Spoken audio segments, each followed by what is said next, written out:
So we're honored to have with us Moran Atias. Moran, great to have you here. Actress, model, famous around the world and in Israel, definitely also in the United States and Italy. I'm a bit out of my own kind of territory. Usually I interview politicians and military officers, so this is going to be a first for me. But you're a bit far from home, am I wrong? Right? Usually you're somewhere in LA, maybe 20 years outside of the country, but now you're here. What happened? I'm here. Well, home is where the heart is. Okay. And I made this choice a couple weeks ago after being here for over 4 months. I came here during March when I had this really strong feeling that things are going to be becoming very challenging and the skies are going to close. With the outbreak of the virus. With the outbreak of the virus. I mean, I saw what was happening in Italy, and there were a lot of alarms regarding flights coming from the U.S. And I was on the last flight to come to Israel without getting into quarantine. Oh, wow. And I stayed here, and I have to say it was one of the smartest decisions I've made in the last And you've been spending your time a little differently than usually, right? You've been volunteering in hospitals and going around trying to cheer up people who have gotten sick from the virus. What's that been like? Well, we've heard the word essential so many times. Is your job essential? Is your profession essential? And mine wasn't. And I was thinking, how can I be essential at this time? Because I'd like to be of service, of something greater than myself. So I started an initiative calling elder people at home and giving them, attention and care. But I knew that who needs us the most at this time was the medical staff.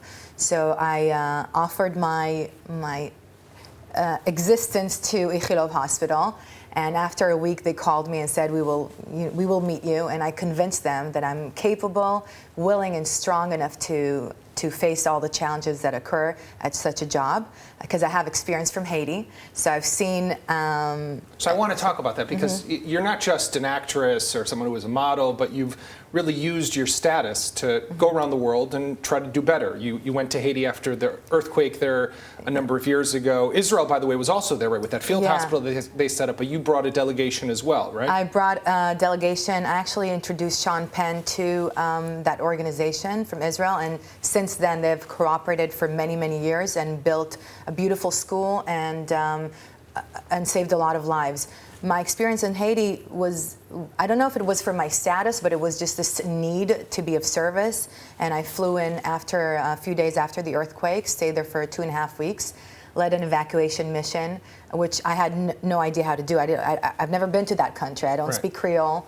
But something about being in the hospital, which is probably the most essential institute we have, essential, of course, there's theater and there's art and education, but I feel like everybody comes in from the hospital and leaves there. So everything in between is very, very valuable. Although people might say that your job is essential, even during this time. I think Netflix views are up and people are binge-watching shows like The Tyrant or The Village. And The Village is actually your most recent appearance on the screen, right? And there you play an Iranian illegal immigrant to the United States who's got some ICE issues. Ava Bezadi, yeah. I played in it. So explain to me, I mean, that seems to me like, this is on NBC, the show, right? It seems to me maybe even a political statement of sorts, right? We're talking about Trump's America, problems with illegal immigrants, and you're saying, I'm going to play one on TV.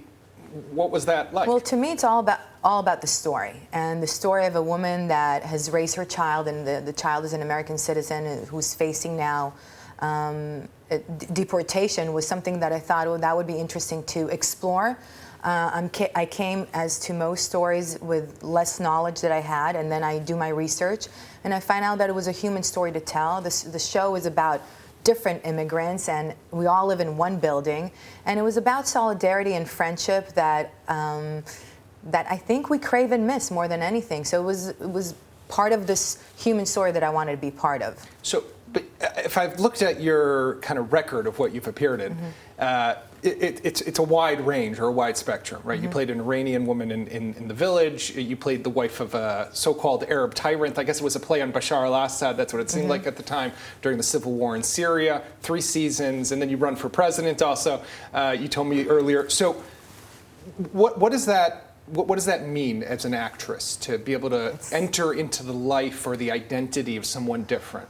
It's the biggest gift because, first of all, I love to study. So these roles have allowed me to study different cultures, different backgrounds, and bring to life characters that we wouldn't have seen. I mean, we don't see Muslim Arab politicians or women that are running for presidency. That has never been seen. And definitely an Israeli woman who's playing them. Yeah, except for Benazir Bhutto, whose end of story was very sad. Right. She was assassinated, but that opportunity to tell a story that was never told in life was a gift to me, and I studied so many books and so many life stories of women in power or not in power, and I was privileged to tell that story. And so that's again making something of a statement there. You know, what isn't a statement? What isn't a statement? For me, it's about breaking boundaries. You know, to play an Arab Muslim woman that tells her husband, "You're not right. You're not fit to run the presidency. Nor my son is fit to run the presidency. I am." Is groundbreaking. So for me, that was a story I wanted to tell. And you think it's a story we'll one day see in the Middle East? Why not? Anything's Why not? possible. Everything. Well, in the Middle East, that's for sure. Everything is possible. Right. You mentioned also you're working on a couple of new projects, right? So I want to talk first about Israel seems to be going through this renaissance period in Hollywood. You're one of the most famous Israelis there and paved the way, I think, trailblazed for a lot of other Israeli men and women who are making their way there now. But we're seeing Netflix picking up every single Israeli show that's made, it seems like, as well as some other studios. Where's this coming from? Where is this hunger for what's in Israel? First of all, the Renaissance, you know, the Jewish culture has always been Renaissance. You know, we're the philosophers, we're the free thinkers.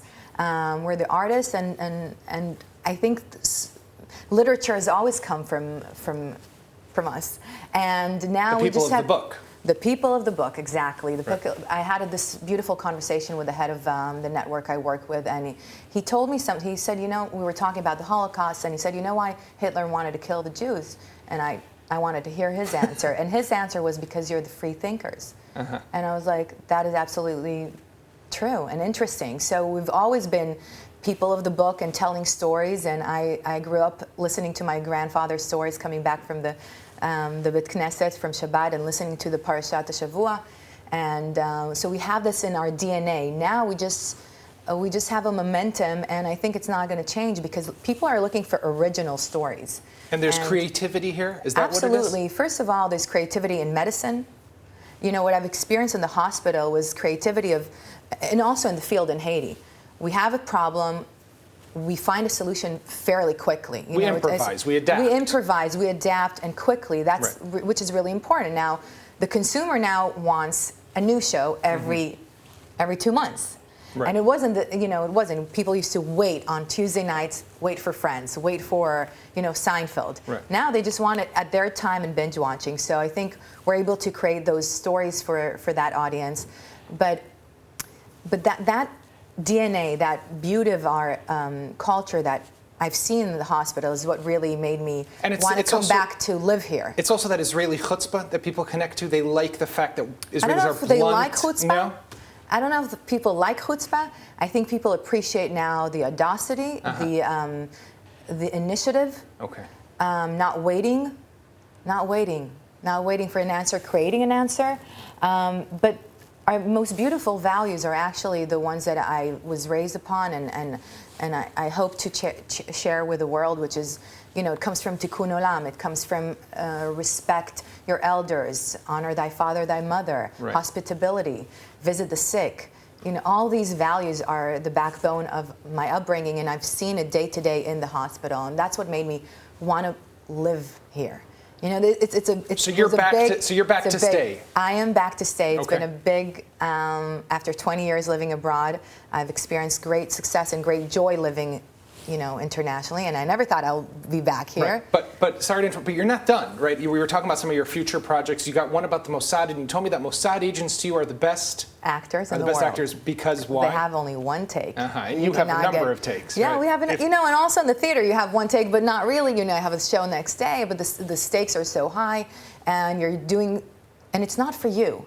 That's the solidarity that I've experienced here, where people are not putting themselves in first place, is what makes me feel that I'm at home, and makes me feel that that's what I was born to do. Part of a bigger purpose. Is that what it is? I am an actress and I am, you know, a writer and all those things, but before all of those things, I'm a human being, and my best achievement, my best gratification is when I feel essential to others and being of service to God and to our fellow people. Moran Atias, it's been a pleasure to have you with us. Thank you So much. Thank you.